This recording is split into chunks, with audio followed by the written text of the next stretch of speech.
Hey everybody, this is Avi Abelo here from the Israel Video Network and IsraelUnwired.com.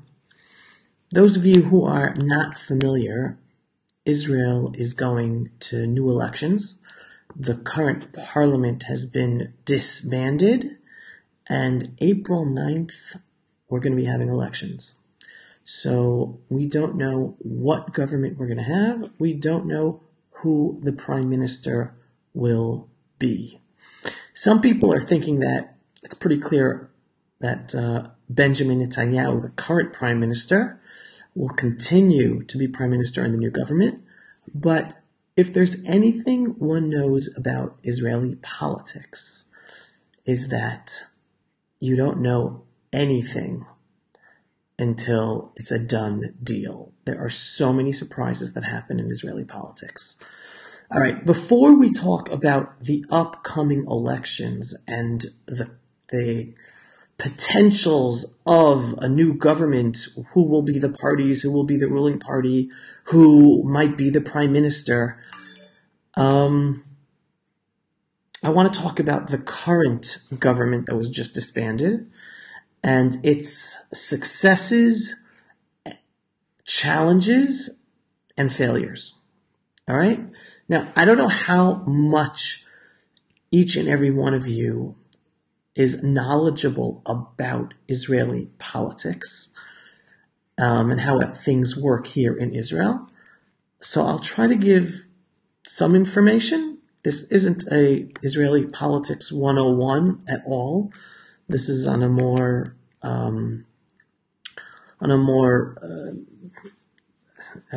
higher level, but I'm going to do my best to try to explain things and try to give across what the situation is today and what we're looking forward to with the new elections. All right. First of all, any one of you who are familiar with parliamentary politics, you're talking about a parliament where a majority makes up the government, right? Again, this is Israeli Politics 101 or Parliamentary Politics 101, as opposed to the United States, where you have a two-party system and you have a president who is directly elected and then gets to rule according to how he wants to rule, then having to work with the two parties, with the two houses. Parliamentary politics is totally different. You're talking about a parliament with 120 seats. The party that gets the most votes, that gets the most seats, then is given the opportunity to create the government, to make a majority of 61 plus seats within the parliament. Because if you put up a vote for any new law, you have to have a majority vote for it. So if you're talking about 120 parliamentarians, or Chavrei Knessets, MKs, then you have to have at least 61 willing to put up their hands and vote for that law. All right? So it's a majority based on a coalition, right? Unless any one party has 61 plus seats, that rarely ever happens. I don't think it's ever happened in Israeli political history. So you have the rule that the biggest party has to make a coalition with other parties. All right? This current government that was just disbanded was run by the Likud party and Prime Minister Benjamin Netanyahu. He was the leader of the Likud. They got the most votes, and they put together one of the most right-wing governments ever to have in Israel. Another party was the National Religious Jewish Home Party. There was a centrist party called Kulanu. There was a center-right party called Yisrael Beitenu.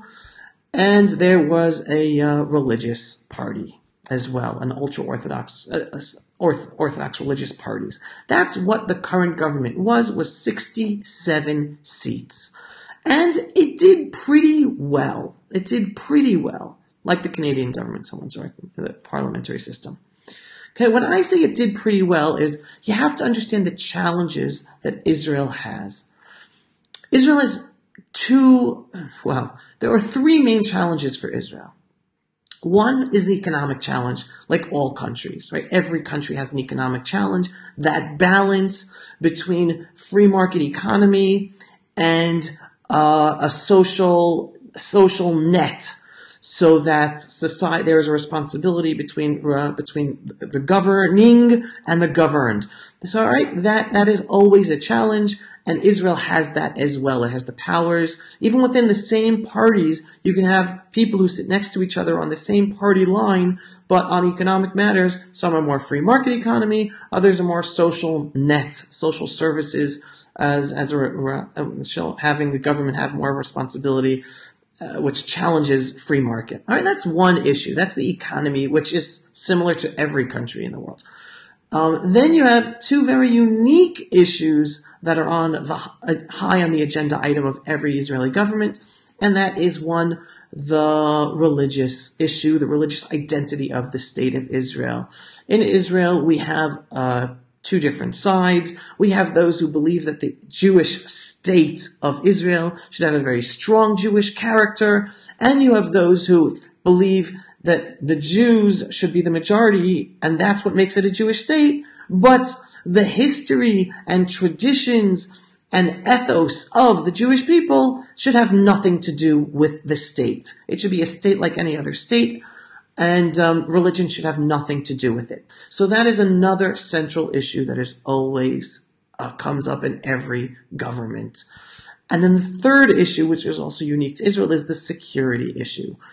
Israel is a tiny speck, smaller than New Jersey, in a region that is gigantic with billions or hundreds of millions of Muslims, that most of them have been trying for at least 70 years, one war after another war after another war, and terror and terror and terror to destroy Jews, to destroy the state of Israel and kill Jews. So, and we have Hezbollah in the north, we have Iran all over the place, we have Hamas in the south, we have the Palestinian Authority that's also a terror organization that, even though it is our peace partner, but for 25 plus years has been waging war against us. It's really an enemy. That's something you hear, the truth you hear from me.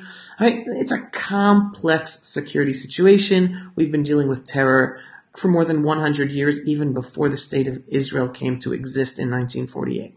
So every government has these three issues to deal with. If you follow me, I believe in the state of Israel having a strong Jewish character, not necessarily being a state that runs according to the Torah, right? The government isn't supposed to be rabbis, it's supposed to be politicians, and it's not supposed to be run by rabbis. So there is a delicate balance of the Jewish character of the state and how things happen in the day-to-day, taking into consideration that there are also non-Jews who live here and non-religious Jews who live here. But again, I'm for having a strong Jewish character to the state of Israel, because it's only if we maintain a strong Jewish character that we have a future. The second a people loses connection with their identity, they have no future. They are lost. And that is the battle that's going on in the rest of the Western world. French are battling against being French. British are battling against the British identity. Americans are running away from American identity. That's multiculturalism. That's globalism. Once those identities are being lost, you're talking about a country losing itself and also losing itself in the future. So I believe for the Jewish state of Israel to remain strong, it must have a strong Jewish identity. And then you have to define that. Okay? The other major issue that I'm a strong proponent of is Israel being a strong country and getting rid of all the terror that surrounds us on a security level. Okay, so what are the what did this current government succeed in? First of all, this current government understood that the major challenge to all the issues that Israel has to deal with, the major challenge, is the legal establishment. Okay? The legal establishment in Israel, and I'm talking about the Supreme Court, I'm talking about the Attorney General's office, that in Israel is responsible for all the Attorney Generals at every government ministry and at every level. They basically stop the Israeli government from passing any laws that they don't want to be passed. So laws that have to do with the strengthening of the Jewish character of the state of Israel, the legal establishment stops. Laws that talk about stopping Israel strengthening its ability to rule and govern Judea and Samaria and legalize Jewish communities in Judea and Samaria, the legal establishment stops. They stop everything that has to do with strengthening the Jewish character of the state and strengthening the state of Israel. When it comes to protecting the rights of terrorists, a terrorist's home doesn't have to be destroyed by the legal establishment. So they're against the death penalty for terrorists, etc., etc., etc. Anytime expelling a terrorist or a terrorist's family, the legal establishment is against. Right? Anything that has to do with Israel trying to remain strong and protect itself, the legal establishment stops those laws from passing. Anything that has to do with laws being passed to strengthen the Jewish character of the state of Israel, to protect itself, the legal establishment stops those laws from being passed. And when I say stop those laws, it goes to the level that every government minister who wants to bring, every parliamentarian who wants to propose a law, if the attorney general of that office or of any government office is against that law, they just say it's not going to pass the Supreme Court, and it scares the lawmakers from even putting that law to Parliament to vote upon. So the legal establishment stops lawmakers from even proposing laws. Forget about even getting to be voted upon. And those that do get voted upon, even when they're voted upon and passed, then they're taken to the Supreme Court, and the Supreme Court stops it. Very big example of this. Israel had a very big problem with migrants from Africa who were coming here for economic reasons. Again, the socialist left within Israel and around the world was pressuring Israel to allow them in, and there's still tens of thousands of them in the country. Israel passed laws to allow them to only keep those that have true status of refugee status. And anyone that was not able to be proven that they truly need refugee status and they only came for economic reasons, they should be taken back to their countries or to a different country. Israel made arrangements with different African countries to take back the economic migrants. And till this day, it's like a year or two, the Supreme Court stopped that law. A law was passed by the Parliament. The Supreme Court stopped it. The Parliament made changes to it according to the Supreme Court's problems with it, and it was again passed, and the Supreme Court stopped that. Meaning, the Supreme Court stopped the government from being able to rule. It goes even further than that. You can say, and I call this a judicial dictatorship, all right? Because you're talking about where the justice system has overtaken and has more power than the government to rule. Right? There is a place for a justice system. It is very important. Please do not misunderstand me. But you have to understand that in Israel, it has overtaken government.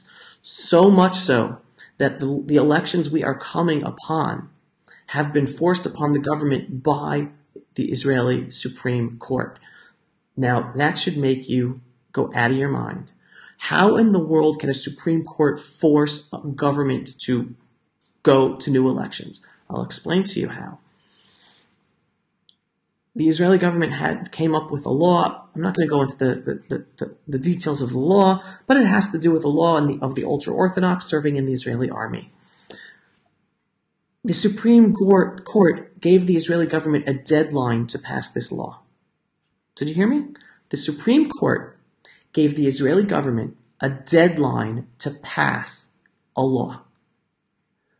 In what universe does the Supreme Court have the power to force a government to pass a law? Either a government passes a law or it doesn't pass a law. Either the Supreme Court likes that law or it doesn't like that law. But since when does the Supreme Court have the power to force a deadline for a government to pass a law? No Supreme Court has such power. And because this law has such complexities for a coalition government, the current coalition under Prime Minister Benjamin Netanyahu was not able to pass this law before the deadline, and therefore has to call new elections, because if it puts the law up for a vote, it will be voted down, and new elections would have to come about. So the Supreme Court basically forced new elections upon the Israeli public. The Supreme Court forced a government to fall and forced new elections. This is obscene. This is unheard of. This is wrong. And that's why this current government was trying its best to make changes to the justice system so that there would be more like a balance between the government voted upon by the people, which is what a democracy is supposed to be, and the Supreme Court, not allowing the justice system. It's not just the Supreme Court. It's also the attorney generals and the whole justice system. Okay? So this current government had the best justice minister ever. The justice minister for Israel was Ayelet Shaked of the National Religious Jewish Home Party. And she was trying to make as many changes as possible to the judges and to how judges are chosen and to the powers of the attorney generals so that there would be more of a balance between the legal system and the government. Unfortunately, there was one party, right? It's a parliamentary system with 120 seats. In order for laws to be passed, they need 61 hands in the air of the parliament, 61 parliamentarians to vote. This government had 67 members.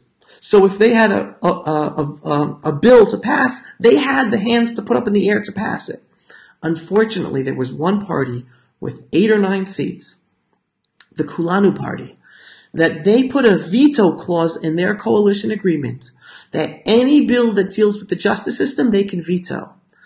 So anytime this justice minister put a bill together to help realign the balance between the government and the legal system, this one party of 8 votes were against those bills. So this government, even though on paper it had 67 votes to make the necessary changes to the legal system to bring back a balance, this one party in the coalition did not let it happen. So the changes that were so necessary to make were stopped dead in their tracks.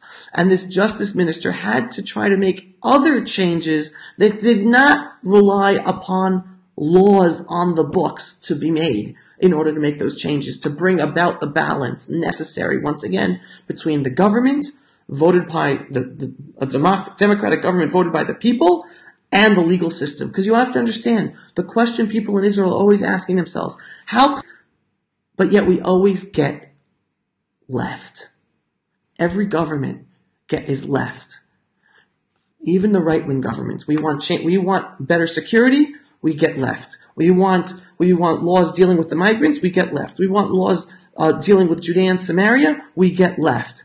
They're always stopped.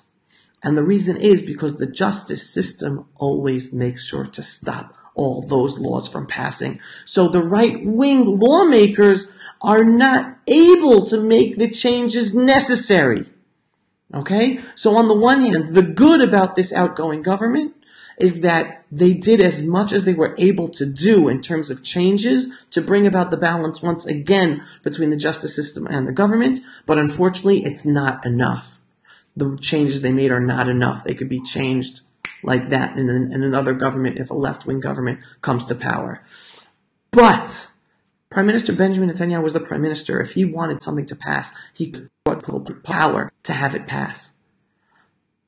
And that's where the disappointment is with Prime Minister Benjamin Netanyahu, that he did not use his leverage over this one party of 8 votes to make the necessary changes to the legal justice system in Israel to bring about that balance.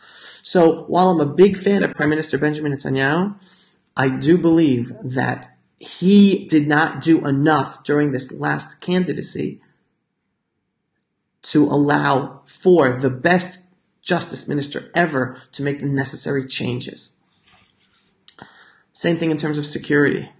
We still have Hezbollah, we still have Hamas, we still have the Palestinian Authority treated like a peace partner, even though they educate their children to murder Jews in their school textbooks and on the Palestinian Authority funded television programming. They're not a peace partner. They're just like Hamas. They're terrorists, just in nicer suits. And the day has come that we have an Israeli government to tell the world the Palestinian Authority must destroy Hamas. yet we don't know elections. We don't know what's going to be. We don't know who the party is going to be. We don't know if the Likud party and Prime Minister Benjamin Netanyahu are going to be the biggest party with Prime Minister Benjamin Netanyahu as the Prime Minister, or even if they are the largest party, which most probably they will be, what the other parties might be. And the other parties that might be would be more center-left, not allowing for the strong Jewish character, strong security, and necessary balance between the justice system and the government to be made. So that is why I am sad that this current government ended, because even though it wasn't perfect, it still had that unbelievable justice minister and a very right-wing government trying their best to make whatever changes they could under the challenges that they had. And even if it was just another half a year, there would have been another half a year of them to do whatever they could have done. So it saddens me that this government ended. Now, could the next government be a better government or the same? It could be, but no, I prefer to have government's connection now, so I will leave it at this and continue at another time. But here was just the basics of the understanding of the Israeli elections, Prime Minister Benjamin Netanyahu, the good and the bad of what we had, and the questioning of what we're looking forward to. We have no clue. Shalom from the ancestral Jewish homeland of the Jewish people. You want to know the truth about what's going on? Follow me. Go to Israel Video Network on Facebook. Go to IsraelOnWire.com. Sign up for the newsletter, and we're going to get it to you. Thank you, everyone, for watching and for your support of the Jewish people in the land of Israel. And share the video to help get the truth out there. Thanks a lot, everyone.